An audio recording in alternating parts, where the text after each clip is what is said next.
देखते हैं उनके सीएम बदलने की प्रक्रिया को? देखिए, अपनी नाकामियाँ छुपाने के लिए जिस तरह इंसान अपने शरीर को छुपाने के लिए कपड़े बदलता है, उसी तरह ये अपनी नाकामियाँ छुपाने के लिए सीएम बदलते जा रहे हैं। जनता का पैसा है, बर्बाद करते जा रहे हैं। आज ये विधायक हैं, इनको 2 सिपाही मिलेंगे, कल को इन्हें सीएम बना दो, ये 50 आदमियों के बीच में चलेंगे तो 50 तो सिक्योरिटी बढ़ गई, बंगला बड़ा हो गया, फिर हटा देंगे, लेकिन फिर दूसरा बदलेंगे। गुजरात मॉडल के तौर पे पूरे देश में पेश किया जाता है, वहाँ जरूरत क्या है सीएम बदलने की? दिक्कत आ गई। वही तो जनता के सामने धोखा हुआ है कि गुजरात मॉडल देखा किसी ने था नहीं, मीडिया में चला दिया गुजरात मॉडल, लोग बागों ने समझा गुजरात मॉडल अच्छा होगा। आपने देखा होगा जब ट्रंप आया था, ढकना पड़ा था सड़कों को, होर्डिंग लगा के, दीवार बना के। अच्छा। और वही काम अब उत्तर प्रदेश में हो रहा, लेकिन यहाँ तो सीएम नहीं बदलेगा। यहाँ बच गया। आप देखो ना भाई, उत्तराखंड में 3 सीएम बदल दिए, कर्नाटक में 2 गए, अब यहाँ उसमें गया, गुजरात में गया।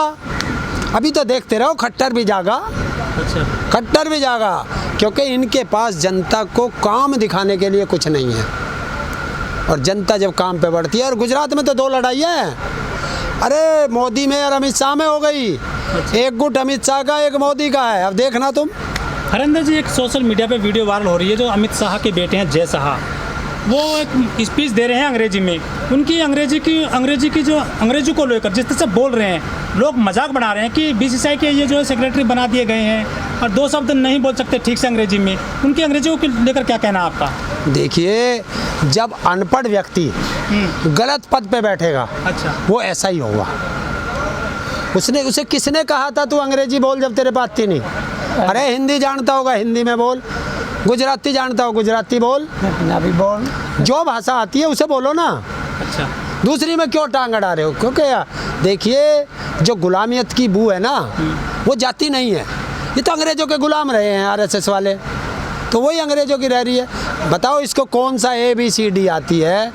क्रिकेट में कौन सा ये खिलाड़ी रहा है जो इसको बीसीसीआई का सचिव बना दिया? बताइए। तो ये हमारे देश का दुर्भाग्य है। बस इसलिए बना दिया कि ये अमित शाह का लड़का है। कर लूट, क्योंकि बीसीसीआई सबसे धनाढ्य संस्था है भारत की, क्या वर्ल्ड की। भाई लूटने के लिए चला जाओ, इसमें लूट ही सभी, सब लुटेरे हैं। चुनाव को लेकर क्या राय है आपकी? यूपी में किसकी सरकार आ सकती है? क्या माहौल लग रहा है आपको? देखिए, बीजेपी का तो जाना तय है। आएगी किसकी, अभी जनता उस पर सर देख रही है, किसका काम अच्छा लगेगा, कौन किसके लिए कितनी बात कर रहा है, और मेरी विश्वसनीयता कितनी है और आपकी कितनी है, अभी जनता इसे देख रही है। खबरें आ रही हैं अखबारों में, मीडिया में, कि जो अर्थव्यवस्था है वो डूब जाएगी। जिस तरह से फोर्ड कंपनी ने अपना बोरिया बिस्तर बांधना शुरू कर दिया है देश से, उससे पहले जनरल मोटर चली गई है।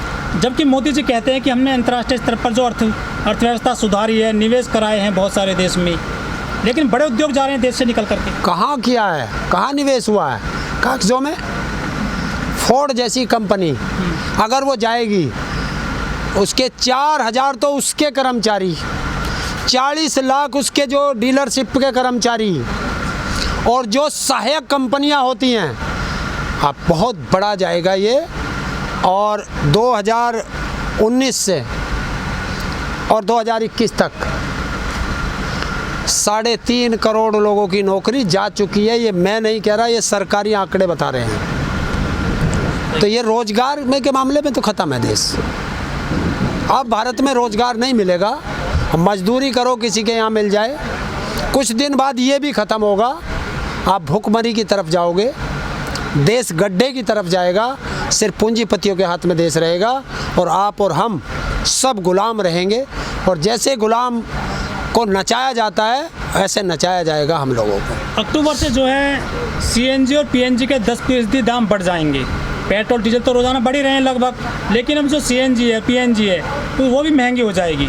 सब महंगा होगा। देखिए, किसी के पास पैसा ना रहे, जो 90% जनता है उससे पैसा खींचना है, जो थोड़ा बहुत पैसा बचा है उसे भी लेना है। अच्छा। और तब तुम गरीब बनोगे ना, अनपढ़ बनोगे। जितने सरकारी स्कूल है वो सब ख़त्म करती जा रही है सरकार। तो आपको शिक्षा नहीं मिलेगी। तो देखिए, राज हमेशा अनपढ़ों पे किया जाता है, पढ़े लिखों से पर राज नहीं किया जाता, क्योंकि पढ़े लिखे लोग सवाल करते हैं सत्ता से और सत्ता घबराती है। और ये लोग हिटलर वाले रीति पे आके चले हैं कि जो 9-10% जो उद्योग है, सारा देश का जो खजाना है वो 9-10% लोगों पे रहे और 90% जो है बिल्कुल गरीब रहे। जब सुबह वो उठे और उसे 2 रोटी मिल जाए तो उसे वो देश का विकास समझे, ये चाहते हैं। उत्तर प्रदेश की एक यूनिवर्सिटी में जो है बड़े दो उद्योगपतियों की पत्नियों को प्रोफेसर के तौर पर पढ़ाने की जो है बातें सामने आ रही हैं। उनकी शिक्षा पूछ लो कितनी है भाई। जब आप एक बड़ी यूनिवर्सिटी है, बड़ी यूनिवर्सिटी में बड़े पद हैं, जो बच्चा बड़ी यूनिवर्सिटी में पढ़ रहा है तो वो एक इंटेलिजेंट बच्चा होगा और आगे चल के वो इंटेलिजेंट बनेगा। इंटेलिजेंट बनेगा तो तुमसे सवाल करेगा। इसलिए वहाँ पे पढ़ाने वाले ये अपने गुर्गे रख दो ताकि ये बिल्कुल बेकार हो जाए और ये किसी काम के ना रहें।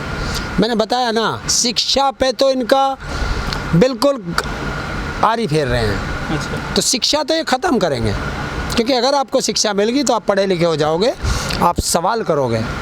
तो ये मैं फिर वही कहता हूँ कि ये 2 संविधान पे काम करते हैं।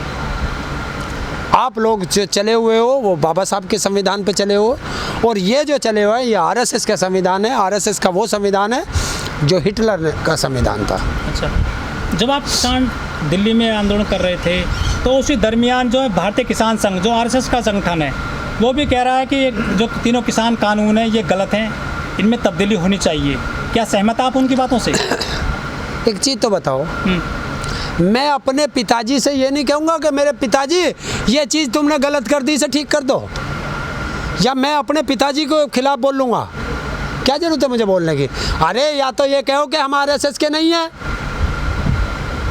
और अगर तुम आरएसएस के हो तो सरकार पर दबाव बना के करा क्यों नहीं लिया आपने? आज तुम्हें 10 महीने बाद याद आ रही है।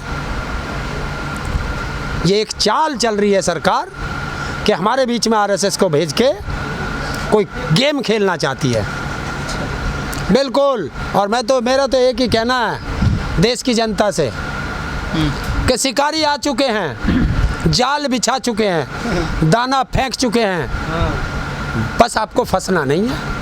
जो इंडिपेंडेंट मीडिया है हमारे देश में, स्वतंत्र जो पत्रकारिता लोग करते हैं, स्वतंत्र जो चैनल हैं, प्रिंट मीडिया चाहे इलेक्ट्रॉनिक मीडिया, उनके यहाँ छापे डाले गए हैं 2 दिन पहले ईडी के। हाँ, डलेंगे और डलेंगे, क्योंकि आप लोग जो है सरकार के खिलाफ बोल रहे हो ना, सच्चाई में आप लोग सच दिखा रहे हो, और सच तो कड़वा होता है। तो सच दिखाने से सरकार को मिर्ची लगती है। अब वो मिर्ची कैसे करे?